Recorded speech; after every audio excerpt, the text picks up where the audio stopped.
ఆయన ఇవాడు వచ్చాడు. మీ కూతురు మేము ఎంత బాగా చూసుకున్నాం. ఆయన కావాలో మేం కావాలో తేల్చుకోండి. అవును, తాళి కట్టక ముందు అవమానించాడు. తాళి కట్టిన తర్వాత ఇంకెన్ని పిట్టింగులు పెడతాడు. బామర్దే, నీకు ఆ పిల్ల కాకపోతే చేస్తాను. పదా పెళ్లికి వచ్చిన కుక్కలారా, పడేసిన 4 మెతులు తిరిగిపోక ఏంటో ఇష్టం వచ్చినట్టు మరుగుతున్నారు.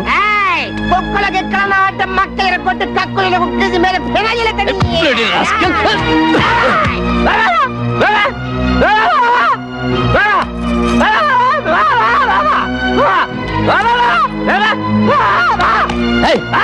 ఏంటో ఊర కుక్కలా మరుగుతున్నావు? తరుగుతుంటే ఆపలేని మగాడు. ఏమిటి నీ ఉద్దేశం? అంటే ఈ పెళ్లి ఆపేమంటావా? కొడుకు పెళ్లి ఆపమని నేనే కాదు, ఏ తల్లి అందు. కానీ కళ్ళ ముందే కూతుళ్ళ బతుకులు బలైపోతుంటే ఏ తల్లి చూస్తూ ఊరుకోదు. నువ్వు ఇంకొక మాట మాట్లాడమంటే కన్న తల్లని కూడా చూడను. నువ్వు ఊరుకో. ఇంకో చూడండి, చేసింది తప్పని మీరు మా మామగారి కాళ్ళ మీద పడి క్షమాపణ చెప్పుకోండి. లేదా ఇంకొక క్షణం కూడా ఇక్కడ ఉండడానికి వీల్లేదు. పులిస్త్రాకుల కన్నా హీనంగా చూస్తున్నప్పుడు ఇంకా మనం ఇక్కడ ఎందుకు? పోదాం పనండి.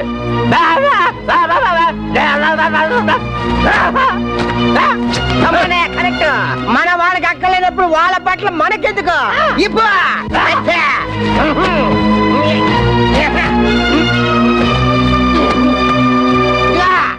మీకు మొగుళ్ళు కావాలంటే మాతో కలిసి రండి. వీళ్ళే ముఖ్యం అనుకుంటే ఇక్కడ పడి సావండి. వాళ్ళు మనతో ఎందుకు వస్తారు బెదరు? వాళ్ళకి తల్లిదండ్రులు అంటే వెర్రి తీపి. బెల్లం ముక్కని పంచదారలో ముంచుకు నంచుకు తినేంత వెర్రి తీపి.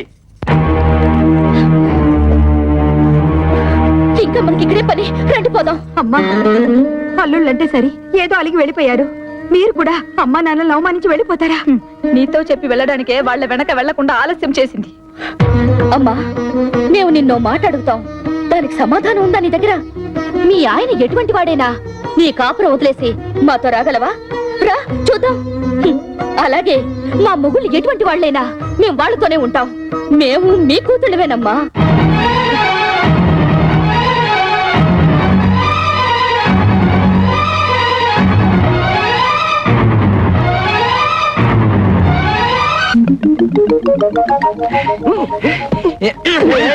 ఏంటో అలరే? టంగు ప్రాక్టీస్ చేసిన తర్వాత కావస్తుందన్నారు, తాయే వస్తుంది. బాబు, కృష్ణ కృష్ణను తృష్ణ తృష్ణ. దానిదేముంది, ఆఫ్టర్ ఆల్ మళ్ళీ ఆపరేషన్ చేసేద్దాం. అయ్యో బాబోయ్, ఇప్పుడుగా పోలేం, సొమ్ము ఖర్చు పెట్టాను. ఇంకా నా వల్ల కాదు. అసలు జిడ్డు కేసులు. ఇదిగో అన్నయ్య, మీ ఇంట్లో నుంచి ఎవడు చెమటలు కక్కుండా వెళ్ళిపోతున్నాడు.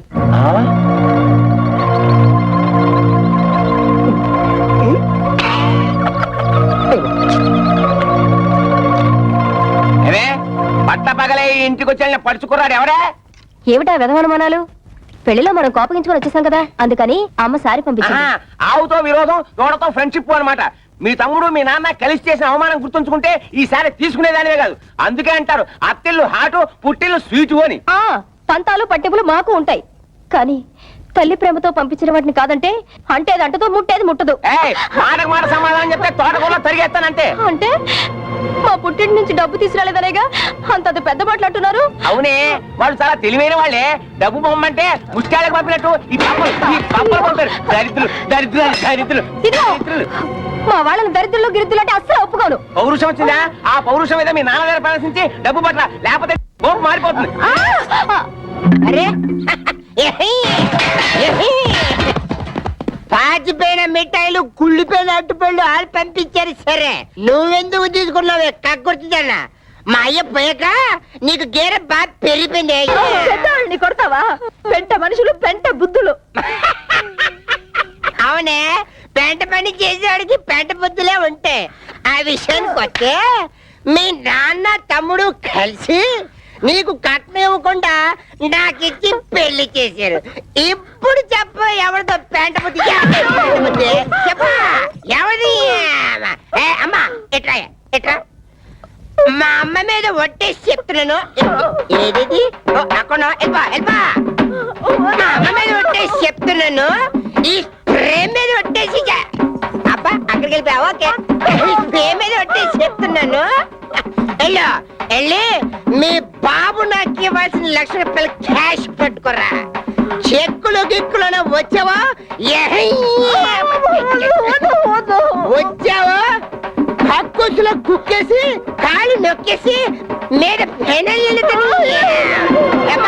ఇవన్నీ ఏరి పెట్టవా దీన్ని రోడ్డు మీద ఇసేసి వస్తారు తర్వాత మనతో కలిసి తిన్నాం వెళ్ళిపా ఎలా ఎలా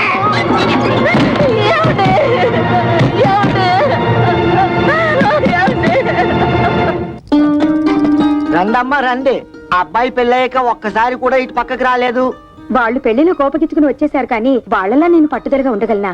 పిల్లల్ని ఒకసారి చూసిపోదామని. ఈ కాలం పిల్లలకి అవన్నీ ఏం తెలుస్తాయి? కవిత ఎవరొచ్చారో చూడు.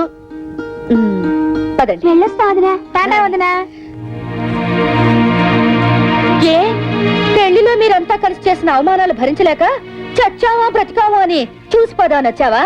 మేము చావు పౌరుషం లేని మనుషులం కదా, మేమెందుకు చేస్తాం? ఎందుకే అంత మాటలు?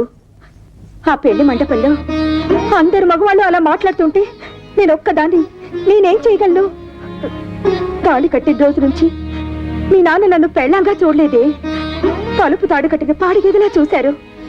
ఒక్కసారైనా ఆయన నా మాట వినుంటే మీరు ఇంకా పెద్ద చదువులు చదివి ఉండేవాళ్ళు, ఇంకా గొప్ప గొప్ప సంబంధాలు దొరుకుండేవి. ఇంతకాలం ఆ ఇంట్లో పని మనిషి కట్టే హీనంగా కాలం గడుపుతూ వచ్చానే. కూతురు అయినా సిక్కు విడిచి చెప్తున్నానే, ఆయన నా శరీరాన్ని అర్థం చేసుకున్నట్టు ఒక్కసారైనా నా మనసును అర్థం చేసుకోలేదే. అమ్మా ఊరుకోమ్మా, ఇప్పుడు నేనేమన్నానని కూర్చో. ఏదో కోపంలో అంటే ఇంత బాధపడదాం ఎందుకమ్మా? ఏడో కవిత అక్క కస్తూరి ఏమైందక్క? ఏమైంది? ఇంట్లో ఏమన్నా గొడవ జరిగిందా? ఒట్టి గొడవ కాదే, మా ఆయన నన్ను గొడ్డును బాదినట్టు బాదాడు. ఈ చెయ్యి ఎత్తలేకపోతున్నాను, దించలేకపోతున్నాను. నా పెంటడు ఇలా చేశాడంటే దీన్ని వంటాడు, దీన్ని అనరా అని మాటలని మెడపెట్టి బయటికి గంటాడు. Bloody old cooking rascal. అలా ఎందుకు చేస్తున్నారే? వాళ్ళకి ఏమొచ్చింది? పోయే కాలం పెళ్లిలో మీరు వాళ్ళని బాగా గౌరవించారు కదా, తట్టుకోలేక పిచ్చి చేష్టలు చేస్తున్నారు. కవిత వాళ్ళు చచ్చినా మారరే, వాళ్ళు మారిపోయారని మనం నమ్మాను చూడు. అందుకు మన చెప్పుతో మనం కొట్టుకోవాలి. వాళ్ళతో కాపురం చేసే కన్నా గుక్కడి విషయం తాగి చావడం నయ్యం. అవే మాటలే. వాళ్ళు మీ మీద చేయి చేసుకునేదాకా వచ్చారంటే ఇక మీరు వాళ్ళ ఇంటికి వెళ్ళక్కర్లేదు, ఇక్కడే ఉండండి. వాళ్ళంతటి వాళ్లే వచ్చి క్షమాపణ చెప్పాకే వెళ్ళండి. ఈలోగా నే వెళ్ళి వాళ్ళని 4 కడిగేసి వస్తాను. కవిత, ఇది మొగుడు పెళ్ళాల మధ్య గొడవే, నువ్వు వెళ్ళి రభస్ చేయకు. రభస లేదు, కడిది గుట్ట లేదు. నువ్వెలాగో అడగలేవు, వెళ్ళి నన్నేను అడగనే. ఎందుకు నేను ఊరుకుంటే రేపు రోడ్డు మీద పడేసి కొడతారు. ఆడవాళ్ళని మరీ లోకుగా చూస్తున్నారు.